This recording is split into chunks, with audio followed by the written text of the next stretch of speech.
மனுஷன மனுஷன் திண்ட காலத்துல தர்ம நெறிமுறைகள் பெருகிட வென்றுதானே ஜாதிய படைச்சா. மனுஷ ஒழுங்கா திருந்தி வாழ ஜாதிய படைச்சா. விஞ்ஞானம் முன்னேறி விண்ணுல தினமும் பறக்கிற போது மண்ணுலையே வேதம் பாக்குற அடஞான சூனியே தாண்டவன் எவனு இங்க இல்ல. அட மனித விண்டமே மேல் ஜாதி இன்னும் எவனு இங்க இல்ல. ஏறு பிடிச்சும் உழுதாதாண்டா உனக்கு கிடைக்கும் சோறு. சாணி மிதிச்சு உழவ உழைச்சாதாண்டா உனக்கு உணவு. 1000 கைகள் நெசவு நெஞ்சாத்தான் உனக்கு உடுத்த துணி இருக்கும். 1000 கைகள் செங்கல் மண்ணு சுமந்தாத்தான் வீடு கிடைக்கும். ஜக்கம்மா ஜக்கம்மா ஜக்கம்மா ஜக்கம்மா கண்ணத்தோரந்து வாரம்மா.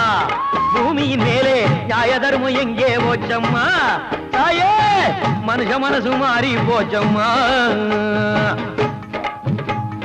கங்கை யமுனை கிருஷ்ணா கோதாவரி அமராவதி என்று நதிகள் ஓடி கடலில் கலக்குது. இவன் சுயநலத்தாலே தண்ணீர் எல்லாம் வீணா போகுது. பாவம் பெருகியதாலே ஆறெல்லாம் வறண்டு போகுது. ஹரிஜன திராவிட பிராமண முஸ்லீம் கிறிஸ்தவன் எல்லாம் ஒரு ஜாதி. நெத்தி வேர்வை சிந்தி உழைக்கும் மனுஷனே உலகத்தில் உயர்ந்த ஜாதி. உன்னை போல அடுத்தவன நினைக்கணும் அதுதான் நமக்கு நீதி. சரி பார்ப்புதை பார் நாற்றம் பொறுக்காம செத்த பின் கிடைக்கும் நீதி. ஜக்கம்மா ஜக்கம்மா ஜக்கம்மா ஜக்கம்மா கண்ணத்தோரந்து வாரம்மா. பூமியின் மேலே நியாய தர்மம் எங்கே போச்சம்மா. தாயே தவிச்ச வாய்க்கு தண்ணி இல்லம்மா. செருப்பு தக்கிறவனு சட்டம் பேசுறவனும் சமம் என்று சட்டம் சொல்லுது. இருந்தும் கூட நீதிமன்றத்துக்கு நீதி கிடைக்கவில்லை. நீதி சொன்ன பின்னும் விவசாயிக்கு தண்ணி கிடைக்கவில்லை. நாட்டை ஆளுறவன் நாட்டை மதிக்காட்டி குடிமகை எப்படி மதிப்பான். பதவியில உள்ளவங்க பகல் வேஷம் போட்டா பாட்டாளி சும்மாவா இருப்பான்.